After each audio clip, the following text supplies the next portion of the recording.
गुजरात के जामनगर एयरपोर्ट पर एनएसजी ने अजार एयरलाइंस की फ्लाइट की गहन तलाशी ली। बम होने की खबर के बाद विमान की इमरजेंसी लैंडिंग कराई गई थी। मॉस्को से गोवा आ रहे चार्टर्ड विमान की गुजरात के जामनगर में हुई इमरजेंसी लैंडिंग। विमान में बम होने की खबर के बाद आपातकाल में उतारा गया। विमान में सवार सभी 236 यात्रियों को सुरक्षित उतारा गया। मौके पर मौजूद बम स्क्वाड दस्ते ने विमान की गहन तलाशी की। गोवा एयरपोर्ट पर बम की खबर मिलने के बाद ईमेल के जरिए ये खबर मिली थी। विमान को सोमवार रात 9:45 पर एयरपोर्ट पर उतारा गया था। Now since it is an airport, basically pertaining to flight operation, so nothing to worry about it.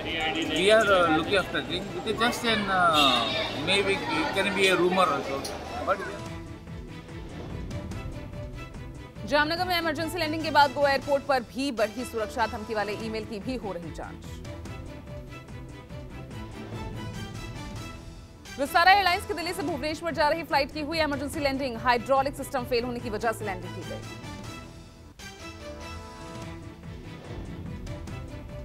Delhi से विमान उड़ने के बाद ही हाइड्रोलिक सिस्टम फेल होने की जानकारी मिली, जिसके बाद दिल्ली एयरपोर्ट पर इमरजेंसी घोषित कर दिया गया। गो फर्स्ट के बाद अब इंडिगो फ्लाइट में बवाल। नशे में धुत यात्रियों ने एयर होस्टेस से अभद्रता की, कैप्टन को भी पीटा। दिल्ली से पटना आ रही थी फ्लाइट। सीआईएसएफ ने 2 को पकड़कर एयरपोर्ट थाने के हवाले कर दिया है, जबकि एक युवक फरार है। पकड़े गए आरोपियों की शराब पीने की पुष्टि हुई है। उत्तराखंड के जोशीमठ में एशिया के सबसे ऊंचे रोपवे का अस्तित्व खतरे में। जोशीमठ औली रोपवे का एक टावर भूतसाब वाले क्षेत्र में आया। रोपवे टावर की निगरानी की जा रही है। रोपवे प्रबंधन ने एहतियातन रोपवे सेवा को बंद कर दिया है। जोशीमठ औली रोपवे में बने हैं 10 टावर।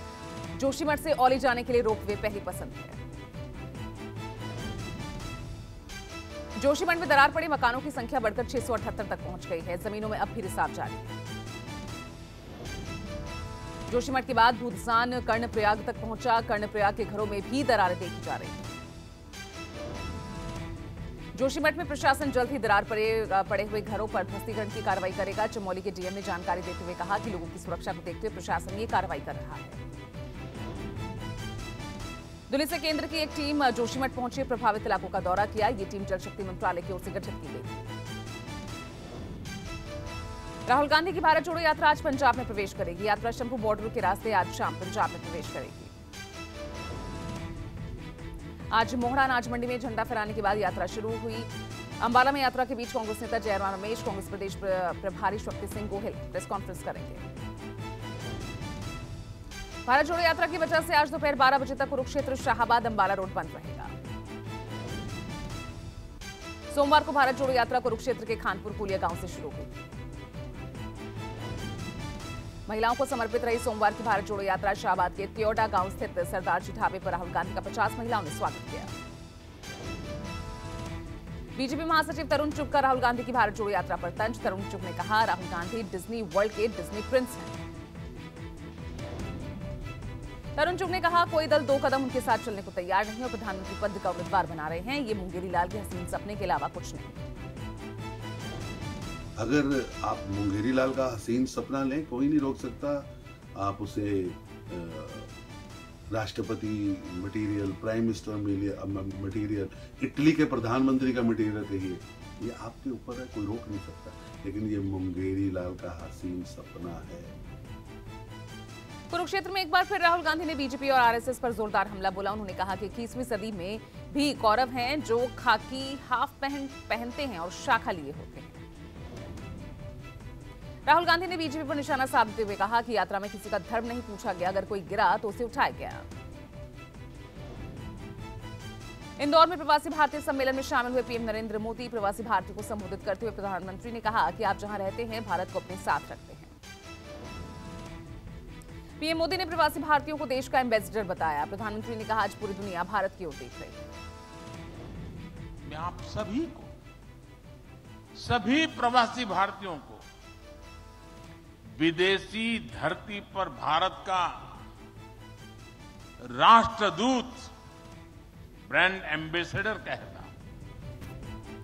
3 दिवसीय सम्मेलन में 70 देशों से 3500 से ज्यादा प्रवासी भारतीय हिस्सा ले रहे हैं। मोदी की प्रवासियों से अपील, एक बार नर्मदा महाकाल लोक के दर्शन जरूर करें।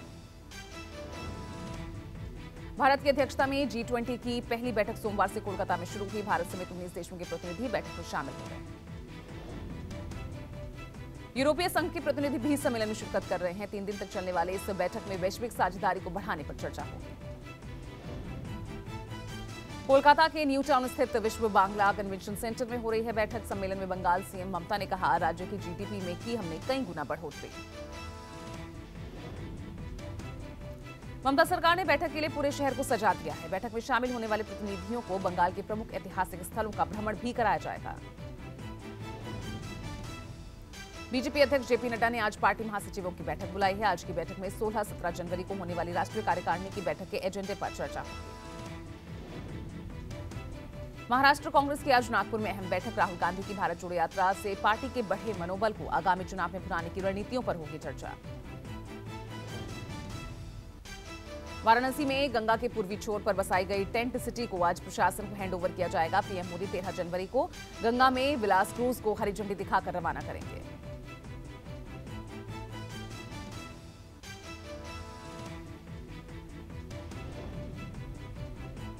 दिल्ली एमसीडी में मेयर चुनाव को लेकर हुए घमासान को लेकर प्रदर्शन जारी है। आम आदमी पार्टी के पार्षद और पार्टी कार्यकर्ताओं ने जोरदार प्रदर्शन किया। सैकड़ों की संख्या में प्रदर्शनकारियों ने दिल्ली में बीजेपी ऑफिस का घेराव किया। इस दौरान भारी संख्या में पुलिस बल को भी तैनात किया गया। बीजेपी ने भी मेयर चुनाव के दौरान सदन में हंगामे को लेकर आपके खिलाफ प्रदर्शन किया। बीजेपी के कार्यकर्ताओं और पार्षदों ने सीएम केजरीवाल के घर का घेराव किया। इस दौरान प्रदर्शनकारियों को रोकने के लिए पुलिस को वाटर कैनन का भी इस्तेमाल करना पड़ा। प्रदर्शन करने वाले बीजेपी के कई बड़े नेता इस दौरान शामिल हुए। TV actress Tunisha Sharma suicide case में नया खुलासा। शुजान के वकील का दावा, अली नाम के शख्स के साथ संपर्क में थी तुनिशा।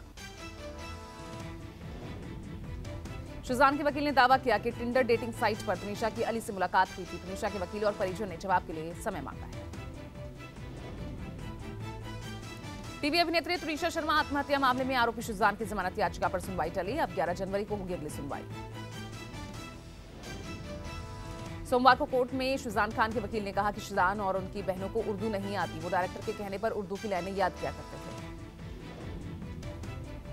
तुनिशा की मां वनीता शर्मा का आरोप है कि शुजान और उनके परिवार ने तुनिशा को उर्दू सिखाई और वो अंजलि को मुस्लिम धर्म अपनाने की ओर आकर्षित कर रहे थे। महाराष्ट्र के रायगढ़ के अलीबाग काशिद बीच पर बेहद दर्दनाक हादसा। समंदर में डूबे 2 बच्चे, 4 को बचाया गया। दिल्ली मेट्रो में तैनात सीआईएसएफ जवान ने एक महिला की जान बचाई। रिठाला स्टेशन पर लापरवाही से येलो स्ट्रिप के आगे खड़ी महिला ट्रेन की चपेट में आने से बाल बाल बची। हरियाणा के बहादुरगढ़ में पेंट बनाने की एक फैक्ट्री में भीषण आग लगी। फैक्ट्री मालिक सहित 3 मजदूर मामूली रूप से झुलसे। पटना के कंकरबाग अशोकनगर में एक कम्युनिटी हॉल में लगी आग, लाखों में नुकसान की आशंका। गुजरात के दाहोद में आवारा कुत्ते ने किया बच्चे पर हमला। पतंग उड़ाने के दौरान हुए हमले में कुत्तों ने बच्चे के सिर का पिछला हिस्सा किया लहूलुहान। सुप्रीम कोर्ट में सोमवार को धर्म परिवर्तन मामले की सुनवाई हुई। सुप्रीम कोर्ट से अपील की गई है कि इस जबरन धर्म परिवर्तन के खिलाफ एक सख्त कानून बनाया जाए। सुप्रीम कोर्ट ने इस मामले पर सुनवाई करते हुए कहा कि जबरन और धोखे से हो रहे धर्मांतरण चिंता का विषय है। इसे राजनीतिक रंग नहीं दिया जाना चाहिए। बिहार के कटिहार की ओर से आ रहे ट्रक से विपरीत दिशा में जा रहे ऑटो के आमने सामने से टक्कर में 7 लोगों की मौत हो गई। घटना में ऑटो के परखच्चे उड़ गए। घटना के बाद चालक ट्रक लेकर फरार हो गया। मृतकों में 2 महिलाएं, 3 पुरुष और 1 बच्ची, ऑटो चालक और एक युवक बताया जा रहा है। मृतकों में चालक को छोड़कर बाकी सभी 5 लोग एक ही परिवार के बताए जा रहे हैं। ये सभी लोग मध्य प्रदेश जाने के लिए ट्रेन पकड़ने के लिए कटिहार स्टेशन आ रहे थे। राजौरी की टांगरी में हुए आतंकी हमले के बाद लगातार सुरक्षा बल हाई अलर्ट पर हैं। राजौरी में आतंकी की तलाश में बड़े पैमाने पर सर्च ऑपरेशन जारी है। बताया जा रहा है कि पुंछ राजौरी में आतंकी एलओसी से घुसपैठ की कोशिश कर रहे थे। कल राजौरी में एक महिला ने कुछ संदिग्ध लोगों के देखने का दावा किया था। कल सुरक्षा बलों की मुस्तैदी से 2 आतंकी भी ढेर हो गए। ये वो आतंकी थे जो राजौरी फायरिंग में शामिल थे। आतंकियों की मौजूदगी की इनपुट मिलने के बाद संवेदनशील इलाकों को कॉर्डन ऑफ किया जा रहा है। राजौरी पुंछ हाईवे पर भी मुस्तैदी बढ़ाई गई। दिल्ली एनसीआर में ठंड ने पिछले 10 सालों का रिकॉर्ड तोड़ दिया। दिल्ली में लगातार तीसरे दिन 1.5 डिग्री सेल्सियस के नीचे तापमान दर्ज किया गया। सुबह कोहरे की चादर में ढका दिल्ली एनसीआर। दिल्ली में कई जगह घने कोहरे के चलते विजिबिलिटी 0 दर्ज की गई। घने कोहरे के चलते सड़क, रेल सेवा और हवाई यात्रा भी प्रभावित हुई। कई ट्रेनें लेट हैं, जबकि कईयों को रद्द किया गया। कोहरे की मार के चलते दिल्ली में यात्रियों को परेशानी हो रही है। फ्लाइट्स भी देरी से उड़ान भर रही। कम विजिबिलिटी के कारण दिल्ली एयरपोर्ट पर करीब 15 उड़ानें लेट हुई हैं। वहीं लो विजिबिलिटी के चलते शारजाह जाने वाली एयर इंडिया एक्सप्रेस की एक फ्लाइट को जयपुर डाइवर्ट कर दिया गया। मौसम विभाग ने सर्दी को लेकर दिल्ली, यूपी समेत 5 राज्यों में रेड अलर्ट जारी किया है। दिल्ली में 15 जनवरी तक बढ़ाई गई सभी प्राइवेट स्कूलों की छुट्टियां। लखनऊ में शीतलहर के चलते स्कूलों में 14 जनवरी तक छुट्टियां बढ़ाई गई। कड़ाके की ठंड की वजह से यूपी सरकार ने फैसला लिया। मौसम विभाग के मुताबिक 10 जनवरी तक पंजाब, हरियाणा, चंडीगढ़, दिल्ली और यूपी को ठंड से राहत नहीं। शीतलहर के साथ साथ घना कोहरा छाया रहेगा। दिल्ली में सफदरजंग में आज 1.9 डिग्री सेल्सियस न्यूनतम तापमान दर्ज किया गया। नोएडा में कोहरे का प्रकोप जारी।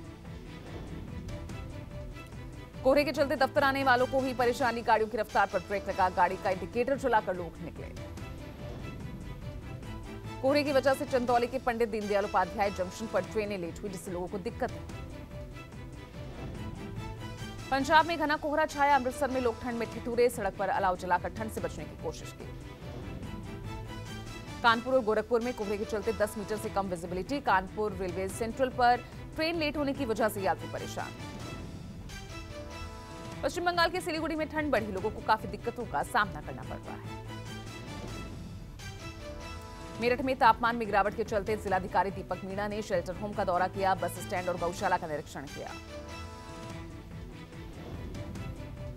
पीएम मोदी ने ब्राजील की संसद पर हुए हमले को लोकतंत्र के लिए खतरनाक बताया। पूर्व राष्ट्रपति बोल्सोनारो समर्थकों के उत्पात को अमेरिकी राष्ट्रपति बाइडेन ने अपमानजनक करार दिया। भारतीय मूल की एक महिला को सिंगापुर में 14 साल की जेल। 64 साल की प्रेमा एस नारायण सामी अपनी मेड को टॉर्चर और हत्या करने की दोषी पाए गए। भारत ने श्रीलंका को 75 पैसेंजर बसें दी हैं। नेबरहुड फर्स्ट नीति के तहत भारत 500 बसें दे रहा है। भारत और जापान वायुसेना पहली बार साझा युद्ध अभ्यास करेगी। वीर गार्जियन नाम से ये एक्सरसाइज जापान के हायाकुरी और इरुमा एयरबेस पर 16 से 26 जनवरी तक होगी। पाकिस्तान में गेहूं के आटे की जबरदस्त किल्लत और आसमान छूती कीमतों में लोग बेहाल हो रहे हैं। सब्सिडी वाले आटे के पैकेट लूटने की 2 अलग-अलग घटनाओं में 3 महिलाओं सहित 4 की मौत। पाकिस्तान के प्रधानमंत्री शहबाज शरीफ ने जिनेवा जलवायु परिवर्तन सम्मेलन में फिर वैश्विक मदद की अपील की। पाकिस्तान ने दावा किया कि दुनिया के तमाम देशों ने $8.5 अरब का वादा किया है। पाकिस्तान के वित्त मंत्री इशाक डार ने दावा किया कि देश का विदेशी मुद्रा भंडार $10 अरब है। डार के मुताबिक $4 अरब सरकार के पास, जबकि $6 अरब पाकिस्तान के कमर्शियल बैंकों के पास है। पाकिस्तान के पूर्व पीएम इमरान खान ने फिर साधा। पूर्व आर्मी चीफ पर निशाना। पीटीआई प्रमुख ने सेना को आगामी चुनाव से दूर रहने की चेतावनी दी। जर्मनी के सांसदों का एक समूह ताइवान पहुंचा। समूह की अगुवाई जर्मन सांसद मैरी इग्नेस स्ट्रैक जिमरमैन ने की है। जर्मन सांसदों के ताइवान दौरे पर भड़का चीन। जर्मनी में घातक रासायनिक हमले की साजिश रचने के आरोप में एक ईरानी सहित 2 लोग गिरफ्तार। रासायनिक हमले के लिए इस्लामिक चरमपंथियों ने साइनाइड का हासिल किया था।